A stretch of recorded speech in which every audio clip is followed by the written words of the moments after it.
এই যে যার ছবি এই মুহূর্তে রয়েছে তিনি হচ্ছেন উত্তম সর্দার, শাহজাহান ঘনিষ্ঠ, তৃণমূলের অঞ্চল সভাপতি এবং জেলা পরিষদ সদস্য। এই উত্তম সর্দারের বিরুদ্ধে গত কয়েকদিন ধরে ক্ষোভে ফুঁসছিলেন ওই এলাকার মানুষ। মহিলারা বাঁশ, লাঠি, ঝাঁটা নিয়ে তারা বিক্ষোভ দেখাচ্ছিলেন যে উত্তম সর্দার তিনি অত্যাচার করেছেন প্রচুর পরিমাণে মহিলাদের, তার সঙ্গে সঙ্গে কৃষকদের, আদিবাসীদের। কারণ তিনি নাকি প্রচুর জমি নিয়েছেন, জমি কেড়ে নিয়েছেন শাহজাহানের নাম করে এবং শাহজাহান ঘনিষ্ঠ, এবং সেই কারণে তিনি একরের পর একর, হাজার হাজার বিঘে জমি কেড়ে নিয়েছেন মানুষের কাছ থেকে। শুধু তাই নয়, অত্যাচারও করেছেন মিছিলে আসার নাম করে, মিটিংয়ে যাওয়ার নাম করে। সেই উত্তম সর্দারে কড়া তৃণমূল, এই উত্তম সর্দারে কড়া তৃণমূল 6 বছরের জন্য সাসপেন্ড করা হলো উত্তম সর্দারকে। শাহজাহান ঘনিষ্ঠ উত্তম সর্দার আবির, এই উত্তম সর্দারকে নিয়ে নাকি একটি কমিটি গঠন হয়েছিল, তাহলে অভিযোগ যা ছিল তার সারবত্তা পেয়েছেন তৃণমূল নেতৃত্ব। দেখো, গত দুদিন ধরে কার্যত রণক্ষেত্রে পরিণত হয়েছিল উত্তর 24 পরগনার সন্দেশখালী এলাকা, এবং সেখানে নাম উঠে এসেছিল শাহজাহানের ঘনিষ্ঠ দুই নেতা উত্তম সর্দার এবং শিবু হাজরাদের।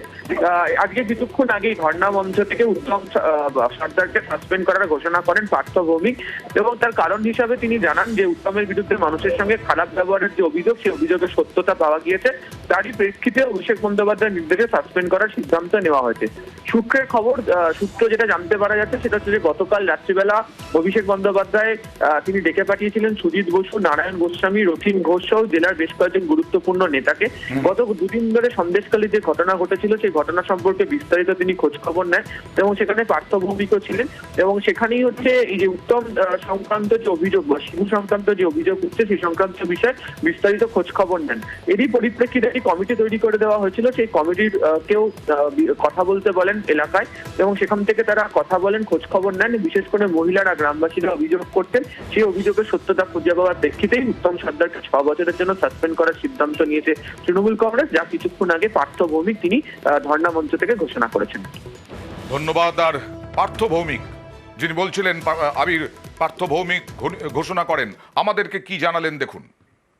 6 বছরের জন্য দল সাসপেন্ড করেছে, কারণ আপনারা জানেন মমতা ব্যানার্জির নির্দেশে আমাদের সর্বভারতীয় সাধারণ সম্পাদক অভিষেক বন্দ্যোপাধ্যায় তিনি একটা টিম করে দেন যারা দলগতভাবে তদন্ত করবে। সেই দলগত তদন্তে মানুষ যা অভিযোগ করেছিল তার পরিপ্রেক্ষিতে সেই দলগত তদন্তের রিপোর্ট আজকে 12টায় জমা পড়ে। তার পরিপ্রেক্ষিতে দল সিদ্ধান্ত নিয়েছে ওকে 6 বছরের জন্য সাসপেন্ড করা হবে।